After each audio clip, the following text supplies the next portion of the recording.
Okay, good morning, all of you. Welcome to today's class. Today, we will be doing the characteristics of indifference curve. Yesterday, we had done the marginal rate of substitution and why MRS decreases. This was the last topic we done yesterday. Today, we are going to learn about the characteristics of the indifference curve. Write down, there are four main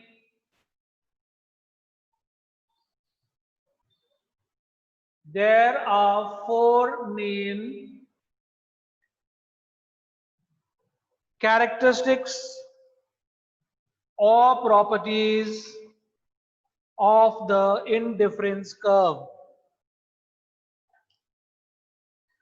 The first is an indifference curve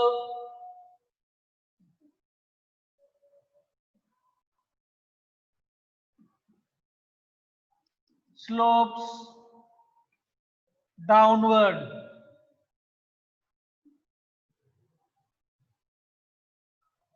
The indifference curve slopes downwards from left to right. Left to right, which is negatively sloped.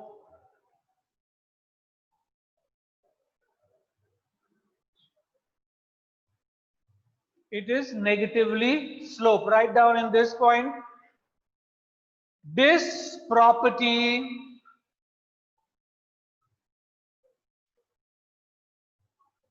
is based on the assumption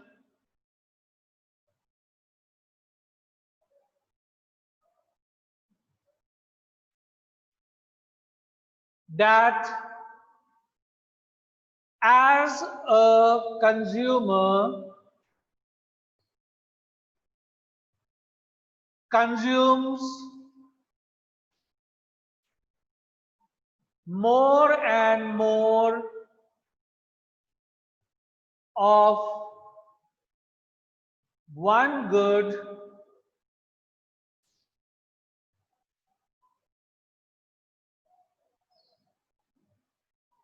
he must consume less quantity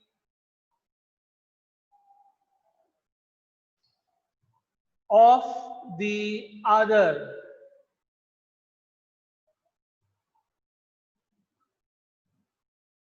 Then only he will have the same level of satisfaction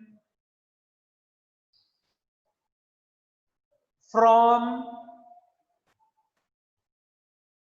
different combinations of the two goods. Your diagram.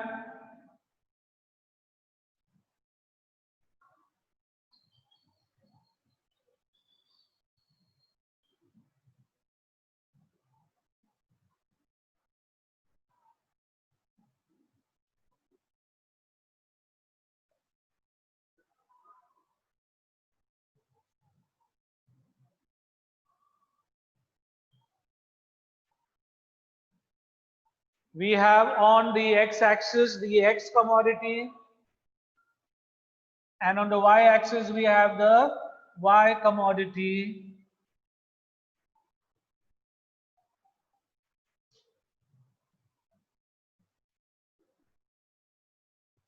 This is Y1 and Y2.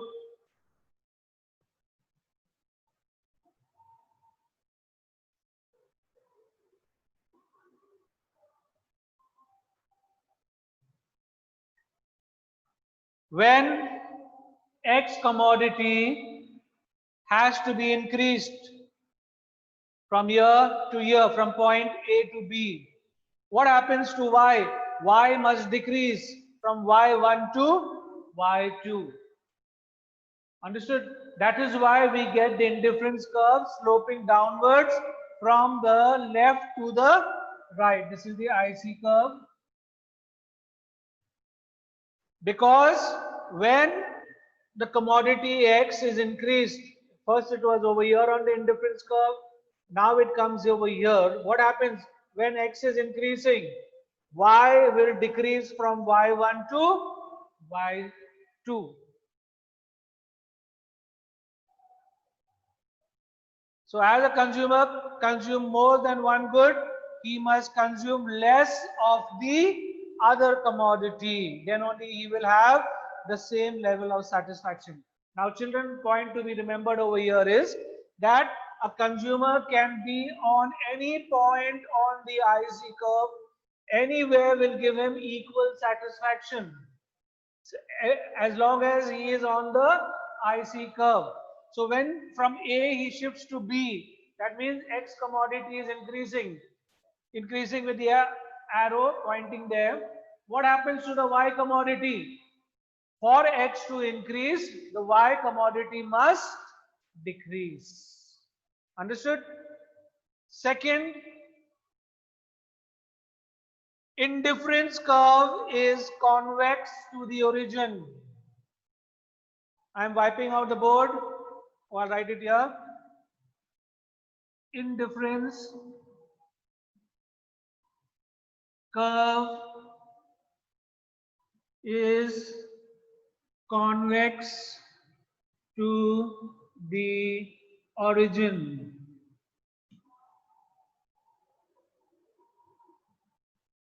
It is convex to the origin. Write down in this convexity. The spelling is CONVEXITY. Convexity of the curve implies that the slope of the indifference curve decreases as we move down the indifference curve.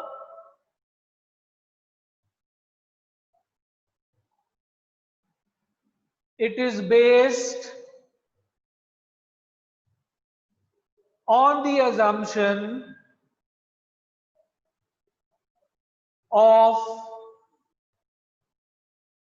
decreasing marginal rate of substitution, MRS in bracket.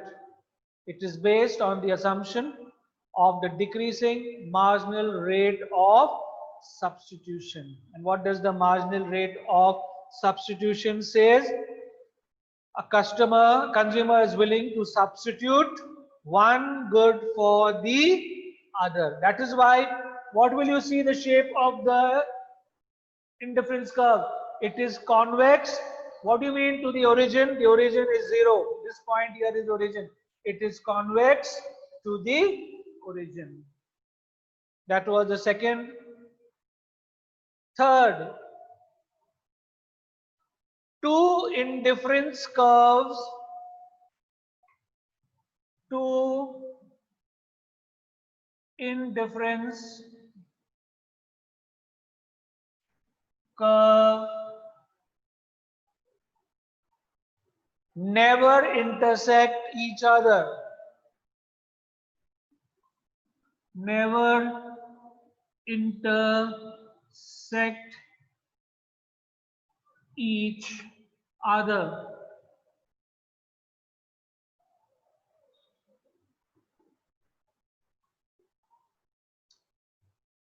See the example.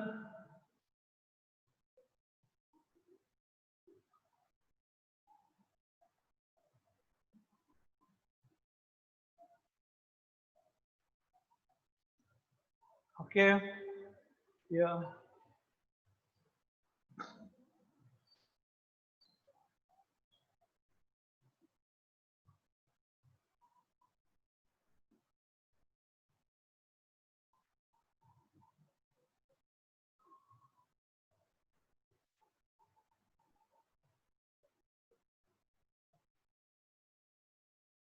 Now look at this. One is the IC1, IC2.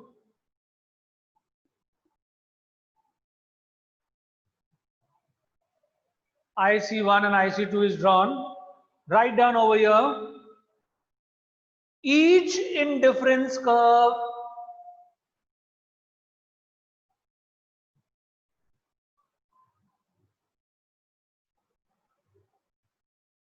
represents a different level of satisfaction.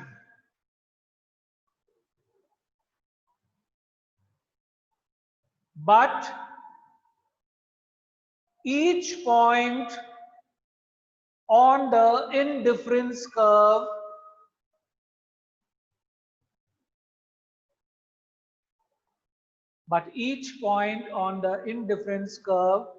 shows a level of equal satisfaction.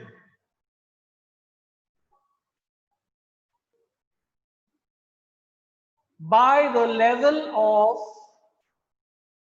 or by the assumption of, not level, by the assumption of consistency, by the assumption of consistency and transitivity,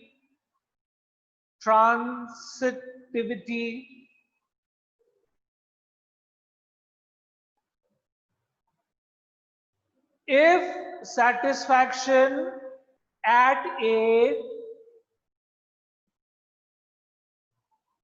is equal to satisfaction at B,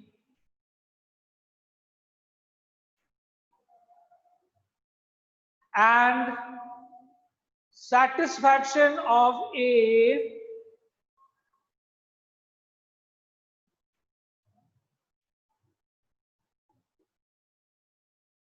equals to satisfaction at C,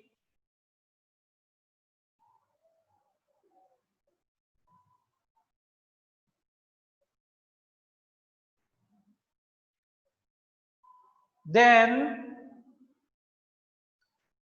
satisfaction at B and C should be equal.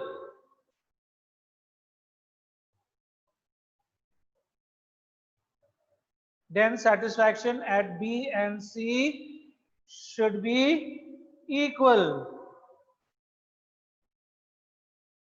Here the assumption is not fulfilled. Here the assumption is not fulfilled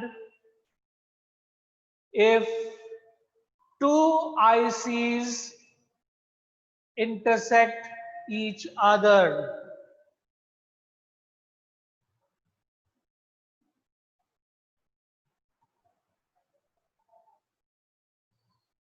As per diagram, if A is equal to B and A is equal to C, then B should be also equal to C, but here it is not equal to C. This does not fulfill the assumption of transitivity, which was the assumptions for an indifference curve. Remember, when we started the indifference curve, one of the assumptions of the indifference curve was transitivity of choice. If you would flip back your pages and check your notes, it is the third point. The assumption of the indifference curve is there should be a transitivity of choice. What does transitivity of choice mean? If A equals B and B equals C, then automatically A should also equal C. But in this case, when there are two ICs cut each other, if A is equal to B and A is equal to C, then B should also be equal to C. But here it is not, because they are on different IC curves. So this condition is not met. Therefore, it is proved that two indifference curves can never intersect each other. Understood? This proves that two indifference curves can never intersect each other. And the fourth, can I wipe out this part of the board now?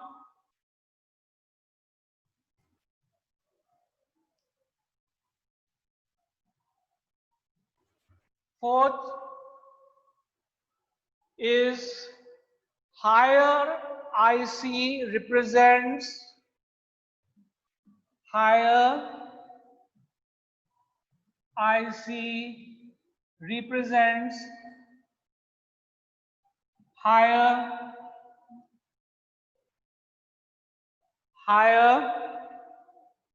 level of satisfaction.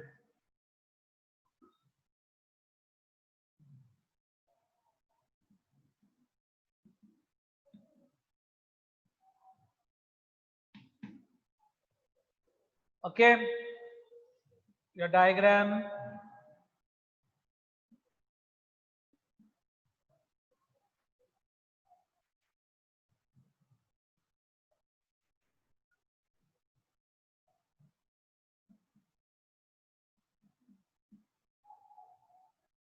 IC1, IC2, IC3, IC4.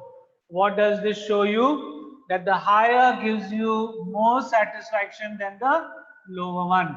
So IC4 is greater than IC3, which is greater than IC2, which is greater than IC1.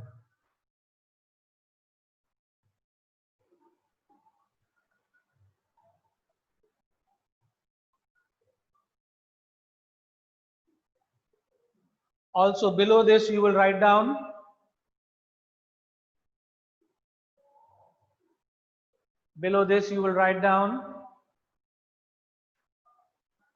an indifference curve which lies above and to the right of the other indifference curve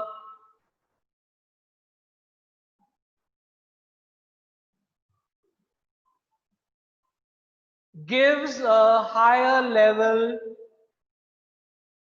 of satisfaction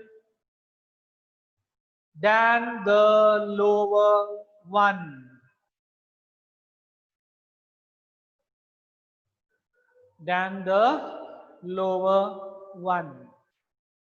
So, understood?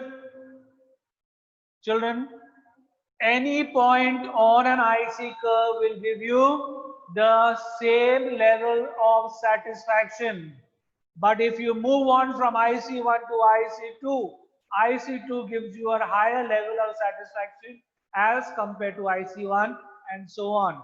As you keep moving to the right, the higher you go, the higher indifference curve will give you a higher level of satisfaction. However, if you happen to be on any particular IC curve, you may be on any point, there may be 5 points, A, B, C, D, E.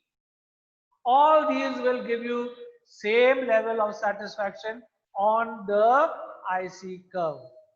But different IC curves give different levels of satisfaction, and the higher level satisfaction is there on the rightmost corner, rightmost or the topmost IC curve. Got it, children? Next, I'm wiping out the board. Should I? Yes? Okay.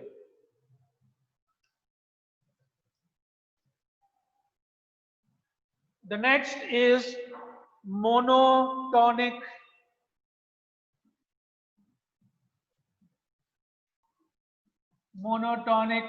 preferences.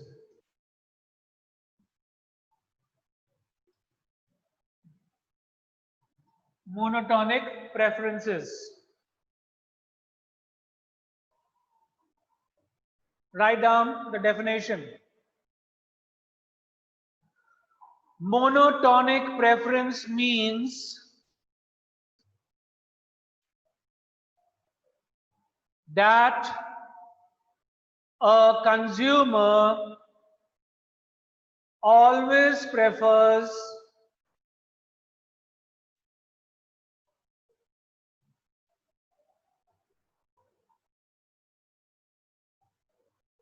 that combination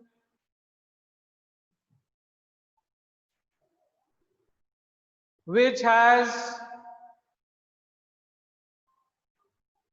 either more of both the goods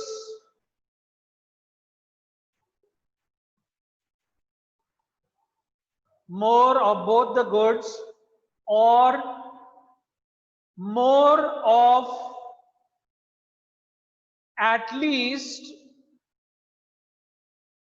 one good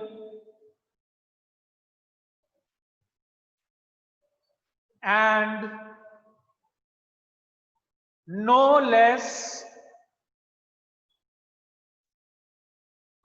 of other good as compared to another bundle.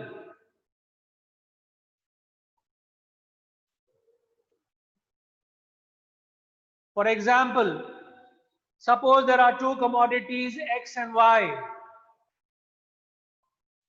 and we have two bundles. The first bundle gives you 20x 10y.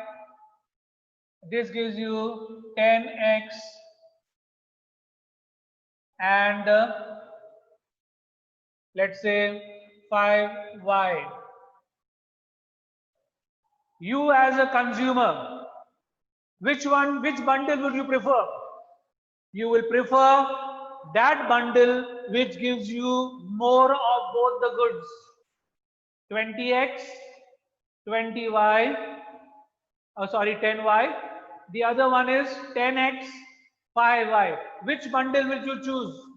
You are going to choose this because both the goods are more than the other bundle. So that's the first part of your definition. He will always prefer that combination which has either more of both the goods or more of at least one good. Now let's take another example.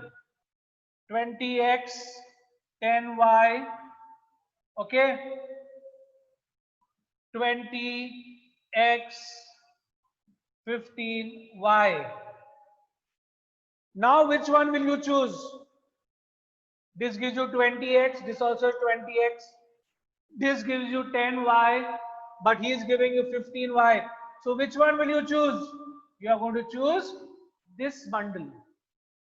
That's the second part of the definition. Or more of at least one good and no less than the other good. Now you're comparing the other good, 20 and 20, both are the same. Now what makes you take this bundle? There is more of y in this bundle as compared to this. This is monotonic preference, and this is always a consumer will always prefer such goods or such bundles where there are more of both the goods. See, in this bundle has 20x 10y, this bundle has 10x 5y. Which bundle will you choose? He will choose this bundle 20x 10y because both the goods x and y are more here.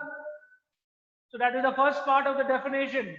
A consumer will choose that combination which has more of both the goods or more of at least one good. See the other example, 20x 10y is in one bundle. Second is 20x 15y. Now which one will he choose? He will choose this one. Why? Because see, x's are the same, 20x. Here if he takes this bundle, he will get only 10 of y. But here if he takes, he will get 15 of y. So naturally, he is going to choose this one. And such making choices is called monotonic preferences of a consumer. I hope I am clear by this example. Am I clear? Have you understood the meaning of monotonic preferences? It simply means that a consumer will prefer that bundle which has more of both the goods, or at least one good more than the other, and the other should be almost the same. The last line says, and no less of the other good. It should not be less than the other good. The other good is the same. But what makes me take this bundle? It is this 15y, because here there is only 10y. This is monotonic preferences. Any problem till here, children? We will stop today's class here and we will continue the